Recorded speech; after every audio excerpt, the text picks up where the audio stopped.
कहानी है रामनाथ और कमला की, जो कि पेशे से एक कुम्हार जाति के हैं और उन दोनों की एक बेटी भी है जिसका नाम गोरी है।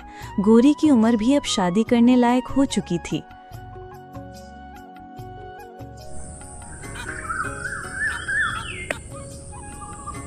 रामनाथ, जो कि मिट्टी के बर्तन बनाने का काम करता है और उन बर्तनों को बनाकर और अच्छे से तैयार करता है और तैयार करके फिर बाजार में जाकर उनको बेचा करता।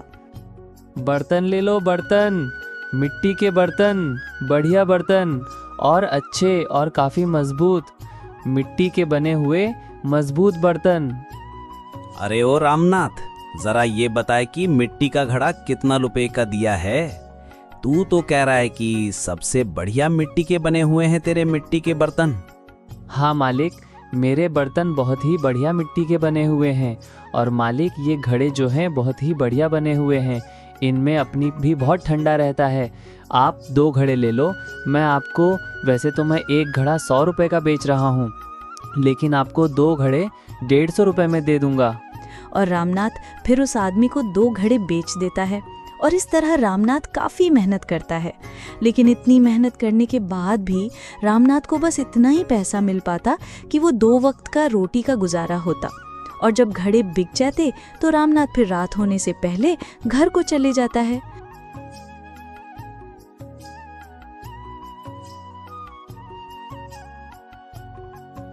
कमला रामनाथ के लिए खाना लाती है।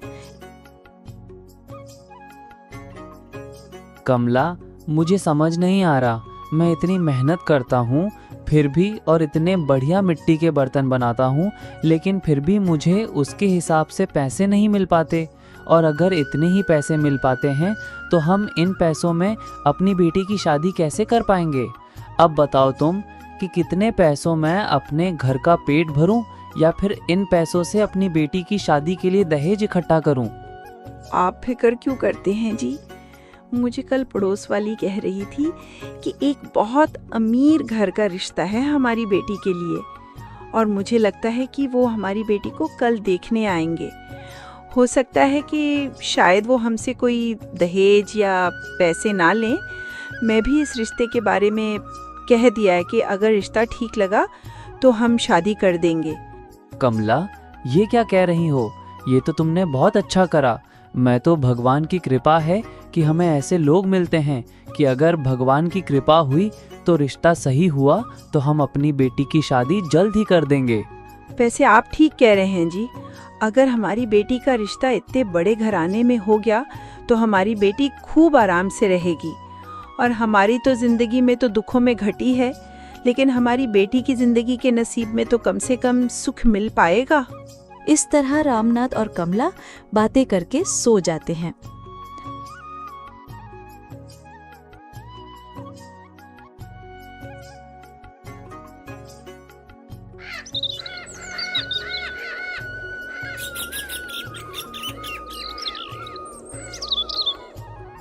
अगले दिन एक बहुत ही अमीर ठाकुर साहब रामनाथ के घर आते हैं।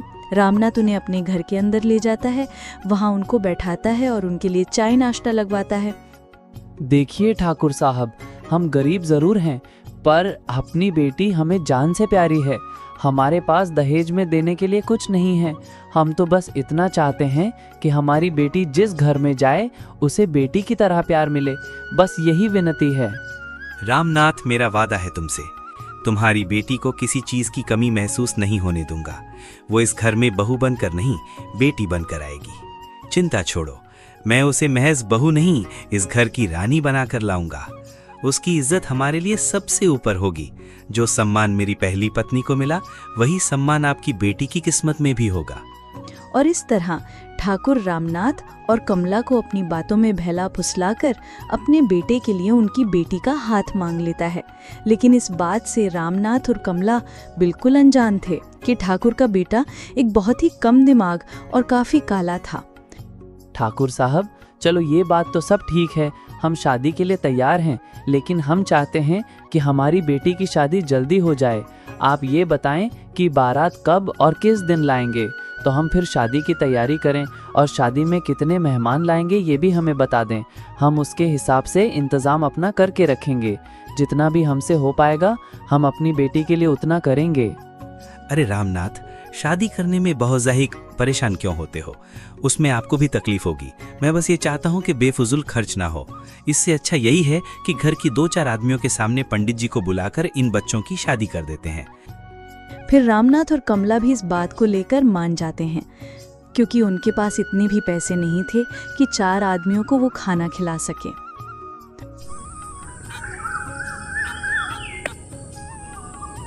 और इस तरह गोरी और किशन दोनों की शादी हो जाती है। लेकिन गोरी इस बात से बिल्कुल अनजान थे कि उसका पति एक कम दिमाग आदमी है। उसको तो अपना नाम भी ढंग से बोलना नहीं आता था। जब वो अपना नाम किशन लेता था तो उसको कसम कर देता। लेकिन गोरी को भी अपने माँ बाप की इज्जत का बहुत ख्याल रहता। अगर मैं यहाँ से जाऊंगी तो गांव में मेरे बाप को सब क्या कहेंगे और फिर तना तना के लोग बातें बनाएंगे। और अगर मैं यहीं रहूंगी तो कम से कम अपने आप की इज्जत तो बचा ही लूंगी, चाहे मेरी कैसे भी यहाँ पर जिंदगी कटे, पर मैं अपने पिता के घर नहीं जाऊंगी। गोरी मन ही मन में सोचती है, अगर मैं इस हालत में अपने माँ बाप के पास जाऊंगी तो मेरे माँ बाप क्या सोचेंगे और फिर गांव वाले मैं क्या कहेंगे। और वो ये सोचकर फिर अब एक फैसला लेती है कि अब चाहे जो भी हो, जीऊं या मरूं, अब मैं यहीं रहूंगी। यहाँ के अलावा मैं कहीं नहीं जाऊंगी और अब जैसा भी है वो यही मेरी किस्मत में लिखा था। ऐसा कहकर फिर गोरी सो जाती है।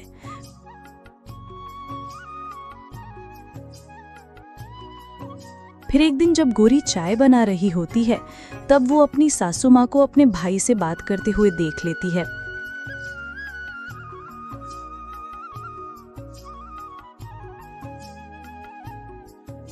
अरे दीदी, इस किशन की तो शादी हो गई, अब हमें कैसे बहन ठाकुर साहब की जायदाद मिलेगी? मुझे लगता है अब तो गया प्लान हमारे हाथ से, सारा प्लान चौपट हो गया। इतनी सालों की मेहनत बर्बाद हो गई हमारी, और जो हमने किशन को इतने सालों में दिमाग से पागल बनाया वो भी सब मेहनत बर्बाद हो गई। शादी हो गई तो क्या हुआ है, आखिर हूँ तो मैं उसकी सौतेली माँ, और माँ जो हूँ वो तो देख लेना, तो मैं सारे काम ठीक से ही करूंगी, किसी को शक नहीं होगा। उसको पागल करने में भी हमारा ही हाथ है। ये बात किसी को नहीं पता कि उसको पागल करने वाले भी हम ही हैं। और जिस दिन ठाकुर साहब मर जाएंगे ना, उस दिन ठाकुर साहब की सारी जायदाद हमें ही तो मिलेगी, आधी तेरी आधी मेरी। और फिर इस किशन की बीवी को तो इसके बाप के घर भेज देंगे। बचा किशन, किशन को इधर आधर घर में कहीं कोने में बांध कर डाल देंगे, पड़े रहेगा एक कोने में।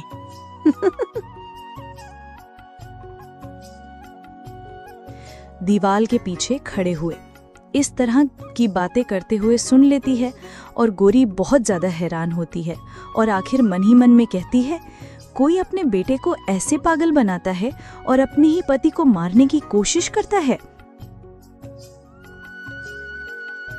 और गोरी अपने पति किशन के पास जाती है तो वो देखती है कि जो दवाइयाँ उसकी सासू माँ किशन को खिलाया करती हैं वो दवाइयाँ दरअसल दिमाग को पागल बनाने वाली हैं। लेकिन गोरी ये सब देखती है तो वो चुप नहीं बैठती और फिर वो ठाकुर साहब के पास जाकर ये सब बातें बताती है। लेकिन ठाकुर साहब ये सब बातें सुनने को तैयार नहीं थे और वो कहते हैं कि आखिर वो शारदा किशन की माँ है, आखिर वो ऐसा क्यों करेगी? ससुर जी, वो आपके बेटे को पागल बनाकर और आपके मरने का इंतजार कर रही हैं, और फिर जैसे ही आप मर जाएंगे तो फिर वो आपके बेटे को किसी बंद कोठरी में डालकर फेंक देंगी और पूरे घर पर और जायदाद पर बैठकर राज करेंगी। ये बातें मैंने आपकी साले और अपनी सासू माँ के मुंह से सुनी हैं। पहले तो ठाकुर भी ये सब बातें सुनकर हैरान हुआ, लेकिन फिर मन ही मन सोचता है, जब उसको वाकई कुछ ऐसा लगा कि हो सकता है कि शायद मेरे बेटे को पागल करने वाली इसी की माँ हो, आखिर है तो ये भी सौतेली ही। फिर ठाकुर साहब कहते हैं कि तुम आज से किशन को वो दवाइयाँ फेंक देना, और जैसे ही दवाइयाँ खत्म हो जाएंगी तो मैं इनको रंगे हाथ वो दवाइयाँ खिलाते हुए पकड़ लूंगा, जिससे हम इन सब को पुलिस के हवाले कर देंगे। वरना अगर वैसे भी मैं इनको यहाँ से भगाऊंगा तो ये फिर लौटकर यहीं आएंगे। ठीक है ससुर जी, मैं ऐसा ही करूँगी। आज रात को मैं उन सारी दवाइयाँ फेंक दूंगी और फिर जब जैसे ही दवाइयाँ खत्म हो जाएगी तो सासू माँ दवाइयाँ लेकर जरूर आएंगी किशन को खिलाने के लिए। इस वक्त आप वो दवाइयों को रंगे हाथ सासू माँ को खिलाते हुए पकड़ लेना। और फिर ठाकुर और गोरी ये प्लान बनाते हैं कि अपने साले और सासू माँ को पुलिस के हवाले ही करना ठीक रहेगा। और फिर जब रात हो जाती है तो गोरी वैसा ही करती है जैसे उसने अपने ससुर को बताया था। वो सारी दवाइयाँ उठाकर वहाँ से फेंक देती है और फिर बेड पर किशन के पास सो जाती है। अगले दिन जब सुबह होती है तो सासू माँ किशन को दवाइयाँ खिलाने के लिए आती हैं। तभी गोरी ठाकुर साहब के पास जाकर और ठाकुर साहब से कहती है कि आप पुलिस को फोन लगाइए, मैं इतने माँ जी को दवाइयाँ खिलाने से रोकती हूँ। फिर ठाकुर साहब पुलिस वालों को बुलाते हैं। इतने में ही ठाकुर साहब पुलिस के साथ अंदर आ जाते हैं।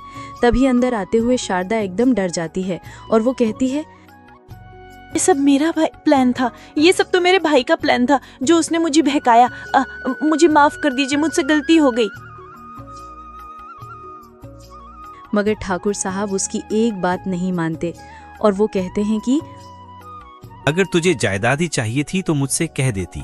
हमारे पास तो खुद ही इतनी जायदाद है कि हम गरीबों को देते हैं, लेकिन तूने मेरे बेटे को भी दिमाग से पागल करने की कोशिश की। वो तो खुश नसीब हूँ कि मुझे गोरी जैसी बहू मिली जिसने मेरे बेटे की हर एक बात की तकलीफ को समझा और पहचान। अगर मेरी बहू नहीं होती तो मुझे तो तुम्हारी सच्चाई कभी कभी पता नहीं चलता। इस तरह ठाकुर साहब शारदा और उसके भाई को पुलिस के हवाले कर देते हैं और फिर गोरी किशन के साथ रहने लगती है और किशन भी थोड़ा दिमाग से सही हो जाता है और वो साथ में खुशी खुशी रहने लगते हैं। ठाकुर साहब भी उनको देखकर ये सब बहुत खुश होते हैं।